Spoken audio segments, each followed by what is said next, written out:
So these are things that Jim Zub would probably tell you if he were looking at your work in person. Your comic book script critique.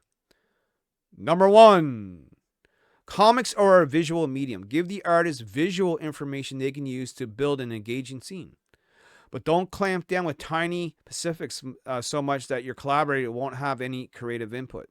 So give them the vision, but give them some space. Number two, set the scene. Tell us where this is taking place and what time of day it is. Yeah, the your colorist needs to know. Is this fucking night and day? Is the room bright? Is it dark? Where's the light source coming from? All that good shit.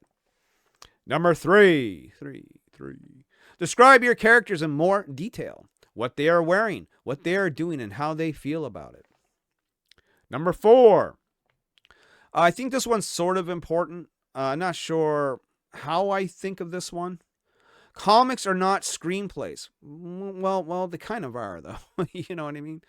You need to think in terms of pages and panels as units of storytelling, not camera movements and edits in the film sense. I like both. I think describing things almost like you're watching a movie, how the camera moves, where it zooms in, what point of view it's at, I think all of that matters in a comic book. I'm iffy on number four. Number five. Each panel is a snapshot of activity and will usually only have a single focal point. Don't write characters executing multiple actions in the same panel unless you're absolutely sure it can be represented clearly. Yeah, you can only fit so much action in a panel, and you got to remember that a panel essentially is a snapshot in time. So what is happening at that exact moment? Number six, you could probably add some panels here to clarify this scene and slow down the reading experience. Again, panels are a snapshot in time. The more panels you have, sort of the longer it goes. The bigger the panel, by the way, executes more of a longer lapse in time because it takes longer to sort of absorb it as a quick sort of headshot, you know? Let's see here. Number seven. You can probably combine some panels here to make the page more exciting and generate more impact. Captions and dialogue should enhance the visuals, not overwhelm or overshadow them. Basically, you should be able to understand what's going on through the visual. Captions should be like an aid, but you shouldn't need them to take away from the art, right? Write character description and actions in the same order you have your characters talking. Yes, do that. So the artist can easily visualize it all in the reading order of the panel from right to left. Or in manga, right to left. No, left to right, right to left. I'm backwards. But basically, what they're saying here, what Jim is saying here, is put things in order, and not only so the artist has an idea of how to frame that panel, but so your letterer knows where to place the word bubbles, because how the lettering flows and what order that people are speaking in is hugely important. Okay, hugely important. Don't forget this. Okay. Let's see here. Where are we? All right, we're almost done. The dialogue feels extremely generic. No, sorry, number 10. The dialogue feels extremely on the nose. Give your characters more engaging and more memorable speech patterns. Adding more swearing doesn't count. Well, it depends on the character, though. I mean, if the character really is sort of a vulgar SOB, like a Stone Cold Steve Austin, maybe swearing does count. But I get what he's saying here. It's an exception, right? You got to try and make people sound a little bit different. It's not always easy, but that's what you need to be doing. Number 11. The dialogue feels extremely generic. If I can take any line and give it to any other character in the scene and no one would notice, it's not working. Again, this goes down to making people sound fresh and unique and individuals and things of that nature.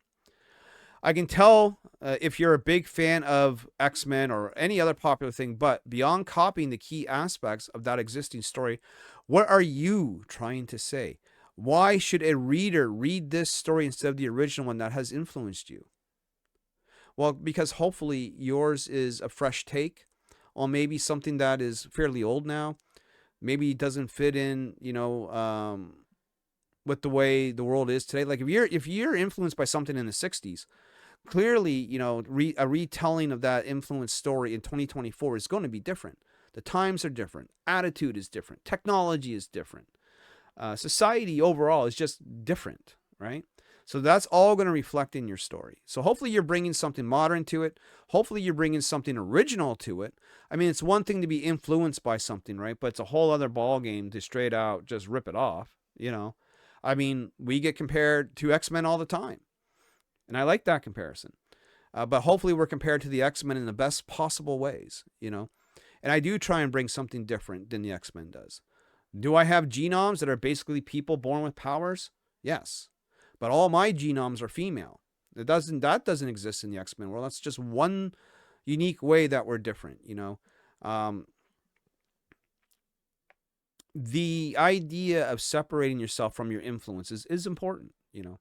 And I think Nyobi does that.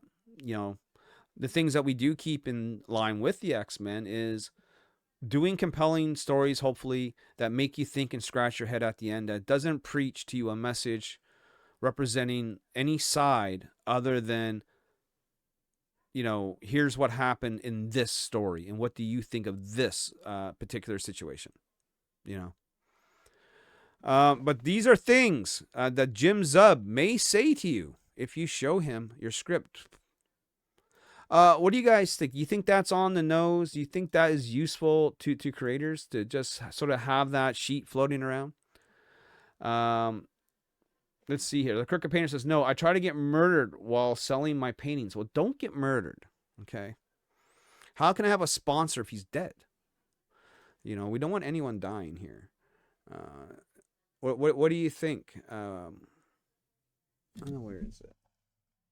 We don't want no one dying. Let's put it that way. Everyone must stay alive so they can sponsor this channel.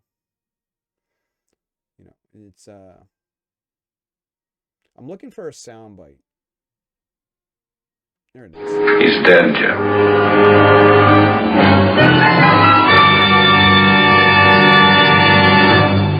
When you don't use ones very often, I don't know where they are on the board, and I have to hunt around for them.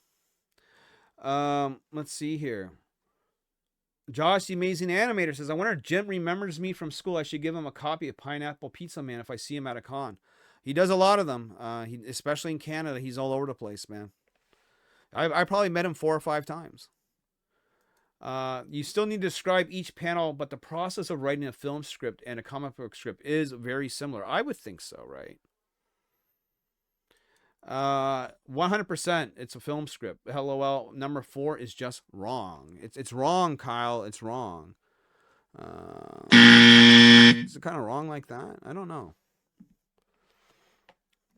So anyway, let me know what you guys think down in the chat below or in the comments section. And if you didn't catch us live, why not subscribe to the channel and hit the bell notification so next time you can.